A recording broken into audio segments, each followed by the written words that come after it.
அனைவருக்கும் வணக்கம். August 1945 world war 2 அப்போ யூஎஸ் ஜப்பானோட ஹிரோஷிமா அண்ட் நாகசாகி சிட்டி சென்டர்ல பார்த்தீங்கன்னா 2 நியூக்ளியர் பாம் டிட்டோனேட் பண்றாங்க.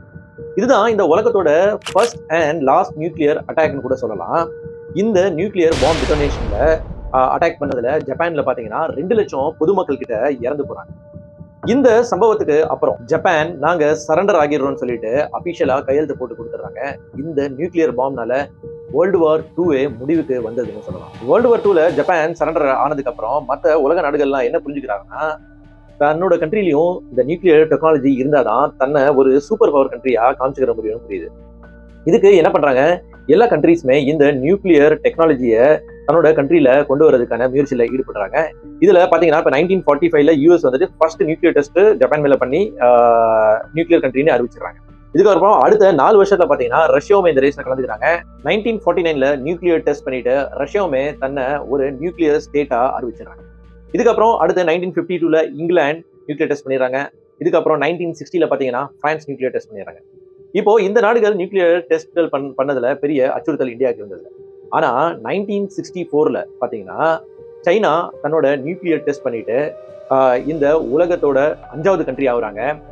நியூக்ளியர் டெக்னாலஜி இருக்கிற கண்ட்ரி ஆகுறாங்க. இப்போ இது இந்தியாவுக்கு கண்டிப்பா பெரிய அச்சுறுத்தலா இருக்கு. ஏன்னா 1962ல பாத்தீங்கன்னா இந்தோ சைனா வார் நடக்குது. இப்போ இந்தோ சைனா வார்ல பாத்தீங்கன்னா சைனா நம்மளை அடிச்சு வீழ்த்தி கிட்டத்தட்ட 42,000 ஸ்கொயர் கிலோமீட்டர் இந்தியாவோட இடத்த ஆக்கிரமிச்சுக்கிறாங்க. இப்போ இது கண்டிப்பா பெரிய அச்சுறுத்தலா தான் இருக்கும். நாளைக்கு மறுபடியுமே ஒரு வார் சூழ்நிலை வந்துச்சுன்னா கண்டிப்பா சைனா இந்த நியூக்ளியர் டெக்னாலஜி இந்தியா மேல யூஸ் பண்றதுக்கு வாய்ப்பு இருக்கு. ஆனா இந்தியா கிட்ட இந்த டெக்னாலஜி இல்லாம இருக்கிறது பெரிய பின்விளைவை ஏற்படுத்தும்னு இந்தியா உலக நாடுகள் எதிர்பார்க்காத ஒரு நேரத்துல 18th May 1974 அதாவது பிரைம் மினிஸ்டர் இந்திரா காந்தி அவர்கள் தலைமையில ராஜஸ்தானோட போக்ரன்ல first nuclear test successfully India முடிக்கிறாங்க. ஃபர்ஸ்ட் போக்ரன் 1 இருக்கு இல்லையா, போக்ரன் ஒரு டெக்னாலஜி டெமான்ஸ்ட்ரேட்டர் தான். அதாவது எங்க கிட்டயும் இந்த நியூக்ளியர் டெக்னாலஜி இருக்கு, நாங்க நினைச்சா நாளைக்கு இந்த நியூக்ளியர் டெக்னாலஜியை வச்சு நாங்க வெப்பன்ஸ் கிரியேட் பண்ண முடியும் தான் நாட்டுக்கு மற்ற நாடுகளுக்கு அறிவிச்சிருக்காங்களே தவிர, ஆனா இதை வச்சு இப்போ வெப்பன்ஸ் கிரியேட் பண்ண முடியாது. வெப்பன்ஸ் இப்போதைக்கு நாங்க கிரியேட் பண்ண மாட்டோம், ஆனா தேவைப்பட்டா அது கிரியேட் பண்ணுவோம். இப்போ இந்த வெப்பன்ஸ் கிரியேட் பண்ணணும், நியூக்ளியர் டெக்னாலஜி வெப்பன்ஸ் கிரியேட் பண்ணா இன்னொரு டெஸ்ட் நடந்தாகும். பல தடைகளை தாண்டி ஏன் 20 வருஷம் ஆகுது அடுத்த நியூக்ளியர் டெஸ்ட், அதாவது போக்ரன் 2 கண்டக்ட் பண்றதுக்கு பாத்தீங்கன்னா 1998ல தான் நம்மளால சக்சஸ்ஃபுல்லா கண்டக்ட் பண்ண முடிஞ்சிருக்கு. இதை வச்சுதான் நம்மளோட நியூக்ளியர் வெப்பன்ஸ் கிரியேட் பண்ணணும்னு மற்ற உலக நாடுகள் காண்கிறோம். ஆனா இந்த போக்ரன் 2 சாதாரணமா நடக்கலங்க. இந்த சென்ட்ரல் இன்வெஸ்டிகேஷன் ஏஜென்சிஸ் பாத்தீங்கன்னா நம்ம ராஜஸ்தானோட போக்ரன் 2 பாத்தீங்கன்னா தனியா 4 சேட்டலைட்டை வச்சு மானிட்டர் பண்ணிட்டு இருந்தாங்க. ஏன்னா இந்தியா அடுத்த நியூக்ளியர் டெஸ்ட் பண்ணக்கூடாது. அப்படி யூஎஸ் கண் இமைக்கும் நேரத்துல நம்ம இந்த போக்ரன் 2 டெஸ்ட்டை சக்சஸ்ஃபுல்லா முடிச்சது எப்படின்னு வாங்க இன்னைக்கு வீடியோல தெளிவா பார்க்கலாம்.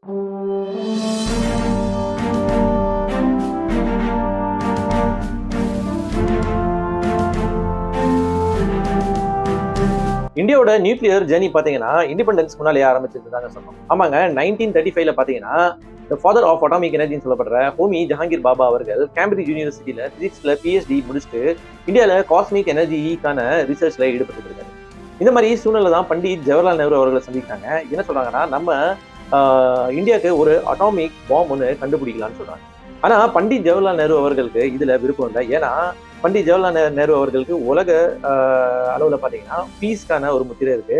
ஸோ இதை அவரு கெடுத்துக்கிற விரும்பல. ஸோ அவர் என்ன சொல்றாருன்னா, நீங்க நியூக்ளியர் பாம்புக்கு பதிலா நீங்க பீஸ்ஃபுல் நியூக்ளியர் எனர்ஜி, அதாவது எலக்ட்ரிசிட்டி தயாரிக்கிற வேலையில ஈடுபடுங்க அப்படின்னு சொல்றாரு. இதுக்கப்புறம் 1945ல அட்டாமிக் எனர்ஜி கமிஷன் ஸ்டார்ட் ஆகுது.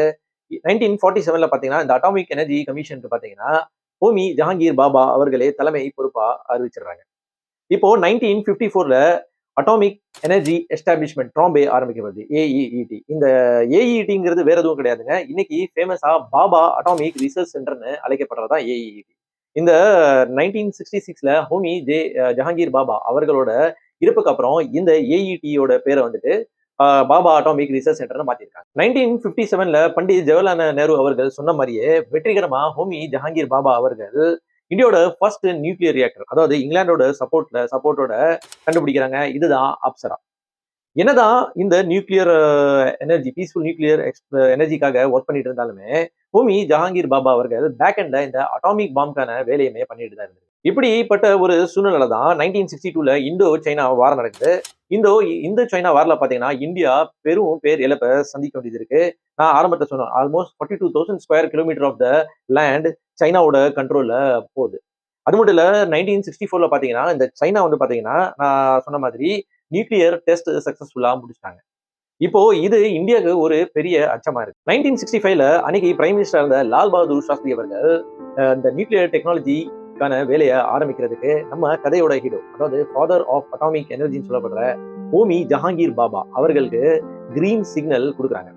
இப்போ இந்த கிரீன் சிக்னல் கொடுத்ததுக்கு அப்புறம் 1965ல பாத்தீங்கன்னா ஆல் இந்தியா ரேடியோல ஒரு இன்டர்வியூல ஹோமி ஜஹாங்கீர் பாபா என்ன சொல்றாங்கன்னா, இந்தியாவுக்கு 18 மந்த்ஸ் மட்டும் இருந்தா நம்மளால ஒரு நியூக்ளியர் பாம் தயாரிக்க முடியும்னு அவ்வளவு கான்பிடென்டா சொன்னாங்க. இப்போ 1966ல பாத்தீங்கன்னா ரொம்ப பெரும் அதிர்ச்சி ஏற்படுது. 1966ல ஹோமி ஜஹாங்கீர் பாபா ஒரு ஃபிளைட் கிராஷ்ல மர்மமான முறையில இறந்து போறாங்க. இது ரொம்ப பெரிய சஸ்பீஷியஸாவே இருக்கு. அது மட்டும் இல்ல, அதே வருஷம் 1966ல பாத்தீங்கன்னா இந்த கிரீன் சிக்னல் நியூக்ளியர் டெக்னாலஜி கொடுத்தாங்க இல்லையா, லால் பகதூர் சாஸ்திரி அவர்கள் பிரைம் மினிஸ்டர் இருந்தாங்க இல்லையா, அவர்களும் மர்மமான முறையில இறந்து போறாங்க. இப்போ இது இந்தியாவோட நியூக்ளியர் ஜேர்னியை பெரும் அளவுக்கு பின்தங்கிரும்னு சொல்லிட்டு உலக நாடுகள்லாம் நினைச்சாங்க. இதுக்கப்புறம் இந்த தலைமை பொறுப்பை விக்ரம் சாராபாய் ஏத்துக்கிறாரு. விக்ரம் சாராபாய் அண்ட் ஹோமி ஜஹாங்கீர் பாபா ரெண்டு பேருமே நல்ல நண்பர்கள்னு சொல்லலாம். பட் இருந்தாலுமே ரெண்டு பேரோட தாட் ப்ராசஸ், விக்ரம் சாராபாய் பாத்தீங்கன்னா ஒரு காந்தியன், ஆனா ஹோமி ஜஹாங்கீர் பாபா அப்படி கிடையாது. அவர் ஒரு அட்டாமிக் பாம் கண்டுபிடிக்கலாம்னு சொன்னாரு. இதனால விக்ரம் சாராபாய் இருக்கிறப்ப இந்த அட்டாமிக் பாம்பான ரிசர்ச் எதுவுமே நடக்கல. 1971ல பாத்தீங்கன்னா விக்ரம் சாராபாய் அவர்களும் இறந்து போறாங்க. 1968ல பாத்தீங்கன்னா இந்த US, UK, Russia, China, France இந்த 5 கண்ட்ரியுமே வந்து பாத்தீங்கன்னா இப்போ நியூக்ளியர் கண்ட்ரியா இருக்காங்க. அதாவது நியூக்ளியர் டெஸ்ட் பண்ண கண்ட்ரிஸா இருக்காங்க.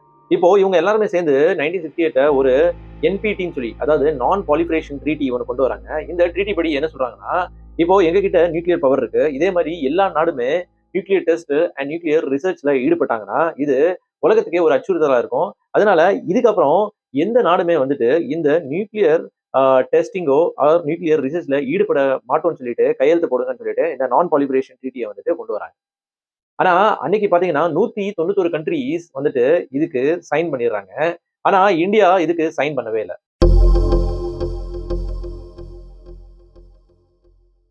இந்தியா இந்த டீல்ல சைன் பண்ணதுக்கு முக்கியமான காரணமே 1971ல பாத்தீங்கன்னா இந்தியா பாகிஸ்தான் வார் நடக்குது. ஆமாங்க, பாகிஸ்தான் என்ன பண்றாங்க, பங்களாதேஷை ஆக்கிரமிக்கிறதுக்காக வார்ல ஈடுபடுறாங்க. இதுல அவங்க என்ன ஒரு சின்ன தப்பு பண்றாங்கன்னா, இந்தியன் ஏர்போர்ஸை வந்து அட்டாக் பண்றாங்க.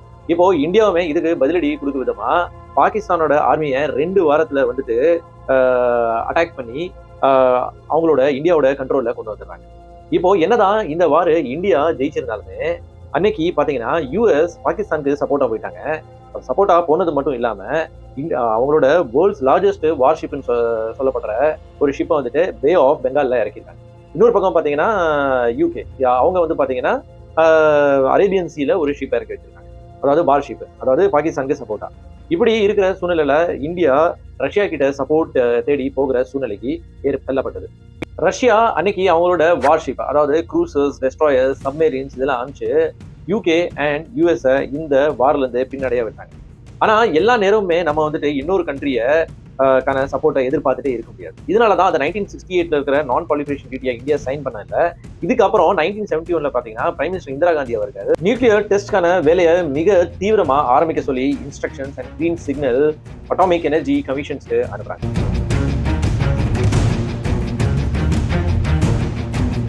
இந்தியாவோட தார் டெசர்ட், அதாவது ராஜஸ்தான்ல ஜெய்சல்மர் அண்ட் ஜோத்பூருக்கு நடுவுல தான் இந்த போக்ரன் ரேஞ்ச் வந்து அமைச்சிருக்கு. இதுதான் இந்தியாவோட நியூக்ளியர் டெஸ்ட் சைட்னு சொல்றாங்க. இந்த போக்ரன் 1 அண்ட் போக்ரன் 2 2 டெஸ்டிங்குமே பாத்தீங்கன்னா இந்த இடத்துல தான் பண்ணியிருந்தாங்க. இப்போ போக்ரன் 1 பாத்தீங்கன்னா ஹோமி சேத்னா ராஜா ரமண்ணா சார் தலைமையில நடந்தது. இதுக்கு பேரு ஆபரேஷன் ஸ்மைலிங் புத்தான்னு வச்சிருந்தாங்க. இப்போ புத்த பூர்ணிமா அன்னைக்கு இந்த நியூக்ளியர் டெஸ்ட் சக்சஸ்ஃபுல்லா முடிக்கிறாங்க. சார் ஹோமி சேத்னா இந்திரா காந்தி மேடம்க்கு கால் பண்ணிட்டு புத்தா ஸ்மைல்டுன்னு சொன்னாரு. அதாவது இது வந்து கோட் வேர்டு, என்ன சொல்றாருன்னா நியூக்ளியர் டெஸ்ட் சக்சஸ்ஃபுல்லா முடிஞ்சிருக்குன்னு சொல்றாங்க. இப்போ இந்தியா இந்த டெஸ்ட் சக்சஸ்ஃபுல்லா முடிச்சதுக்கு அப்புறம் இது பீஸ்ஃபுல் நியூக்ளியர் எக்ஸ்ப்ளோஷன் சொல்றாங்க. பீஸ்ஃபுல் பர்பஸ் பாத்தீங்கன்னா இதை வந்துட்டு இதை வச்சு நாங்க நியூக்ளியர் பவர் ஜெனரேட் பண்ணுவோம், அதுக்கப்புறம் மைனிங் பர்பஸ்க்காக யூஸ் பண்ணுவோம், அதாவது டோட்டலா ஒரு சிவிலியன் பர்பஸ் யூஸ் பண்ணுவோம், இதை வச்சு நாங்க வெப்பன்ஸோ பாம்ஸோ பண்ண மாட்டோம்னு சொல்லியிருக்காங்க. இது வந்துட்டு ஒரு டெக்னாலஜி டெமான்ஸ்ட்ரேட்டர் தான் சொல்றாங்க. இப்போ எங்க கிட்ட இந்த டெக்னாலஜி இருக்கு, நாளைக்கு தேவைப்பட்டாதான் நாங்க இந்த பாமா கன்வெர்ட் பண்றோம்னு சொல்றாங்க. பட் என்னதான் இருந்தாலுமே உலக நாடுகள் இது ஏத்துக்கல. இந்தியா மேல பல சாங்ஷன்ஸ் வர ஆரம்பிக்குது. போக்ரன் 1ல பண்ணது பாத்தீங்கன்னா ஃபிஷன் டெஸ்ட் தான். ஸோ இந்த ஃபிஷன் டெஸ்ட் வந்து பாம் கிரியேட் பண்ண முடியாது. ஸோ இப்போ நம்ம ஃபியூஷன் டெஸ்ட் பண்ணா மட்டும்தான் பாம் கிரியேட் பண்ணா டாக்டிக்கல் வெப்பன்ஸ் அதை வச்சு கிரியேட் பண்ண முடியும். ஸோ இப்போ இந்த சாங்ஷன்ஸ் அறிவிச்சிருந்தாங்கன்னு சொன்னீங்க இல்லையா, பாத்தீங்கன்னா என்எஸ்டி நியூக்ளியர் சப்ளையர் குரூப் ஒன்று ஃபார்ம் பண்றாங்க. இதுல இருந்து இந்தியாவுக்கு நியூக்ளியர் கண்ட்ரீஸ்ல இருந்து வர்ற ரா மெட்டீரியல்ஸ் வராம போகுது. அது மட்டும் இல்ல, இந்தியா வந்துட்டு அந்த 1974 காலகட்டத்தில் பாத்தீங்கன்னா ஹியூமனிடேரியன் எய்டு நம்பி தான் இருக்காங்க. ஏன்னா இந்தியாவோட எக்கனாமிக் கண்டிஷன் அவ்வளவு நல்லா இல்லை. ஸோ யூஎஸ்ல இருந்து வர்ற ஃபண்ட்ஸுமே வராம நிப்பாட்டிடுறாங்க. ஸோ இந்த மாதிரி பல சாங்ஷன்கள் வர்றதுனால அடுத்த நியூக்ளியர் டெஸ்ட், அதாவது இந்த டெக்னாலஜி டெமான்ஸ்ட்ரேட்டர் தான் போக்ரன் 1 சொல்லியிருந்தேன் இல்லையா, இப்போ போக்ரன் 2 இதை வெப்பனா கன்வெர்ட் பண்ணணும்னா அடுத்த செகண்ட் நியூக்ளியர் டெஸ்ட் பண்ணி ஆகணும். பட் இதுக்கு 20 வருஷம் டைம் இந்த சாங்ஷன்ஸ்னாலேயே எடுத்துக்கு.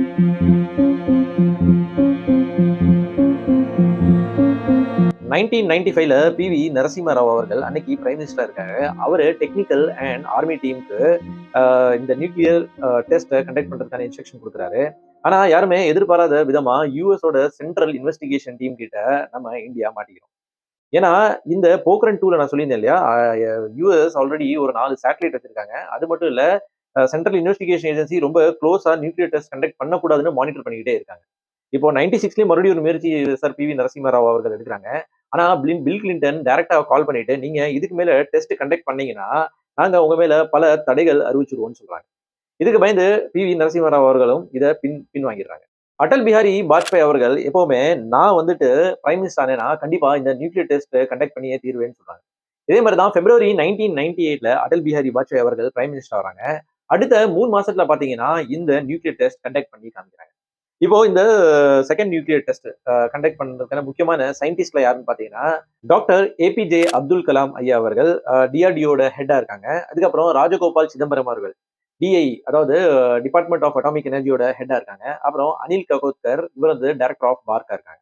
இப்போ 11th May 1998 3 நியூக்ளியர் டெஸ்ட் சக்சஸ்ஃபுல்லா பண்ணி முடிக்கிறாங்க.